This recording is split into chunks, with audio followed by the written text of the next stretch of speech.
కృష్ణా జిల్లా కుదరదు. అంటే ఓ పార్లమెంటరీ స్థాయి 7 అసెంబ్లీ స్థానాలు. దాంట్లో ఏముందంటే పాత జిల్లాలో పెద్దవి కాబట్టి అప్పుడు కొంచెం పాజిబిలిటీ ఉండేది.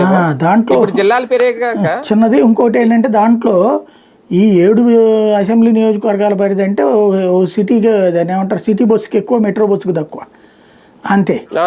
దాంట్లో అసలు ఆ బస్సులో ఉండి సాగుపోయి 100కి 90 ఉండవు.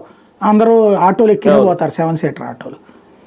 కాబట్టి అదొక ఫెయిల్డ్ ప్రాజెక్టుగా మిగులుతుంది. జస్ట్ కాలక్షేపానికి. అది కూడా ఇప్పుడే కాదు కదా, వచ్చే ఏడాది చూస్తారేమో, అది కూడా చూడాలి. ఎప్పుడు చూసినా ఈ బస్సులు ఫ్రీ అన్నది ఎప్పుడో స్కూల్ పిల్లలకి బస్సులు ఫ్రీ అన్నటువంటిది 98, 99 మేనిఫెస్టోలు అప్పుడు కూడా ఉన్నాయి, వెళ్ళాయి. ఇప్పుడు కొత్త కాదు, వాళ్ళు ఎప్పుడు హామీలు ఇస్తూనే ఉంటారు బస్సుల విషయంలో. కాకపోతే అమలు చేసిన వాళ్ళు దేశంలో కాంగ్రెస్ పార్టీ వాళ్ళే 2 రాష్ట్రాల్లో కూడా. కానీ అక్కడ చూసిన తర్వాత అట్లా చేసే ధైర్యం చాలట్లేదు వీళ్ళకి మేబీ. అవును, ఆ 2 రాష్ట్రాలు చూసాక భయపడ్డారేమో. విద్యా వ్యవస్థలో కొన్ని కీలక మార్పులు వస్తున్నాయా నారా లోకేష్ గారు వచ్చిన తర్వాత?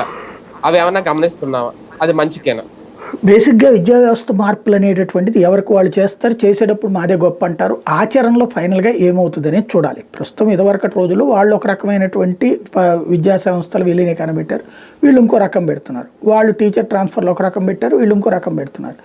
ఇవన్నీ ఇది గొప్పదని మనం సర్టిఫై చేయలేము. ఫైనల్గా ఆచరణలోకి వచ్చాక ఏది సక్సెస్ అవుతుంది అది ముఖ్యం. ఒకప్పుడు మనం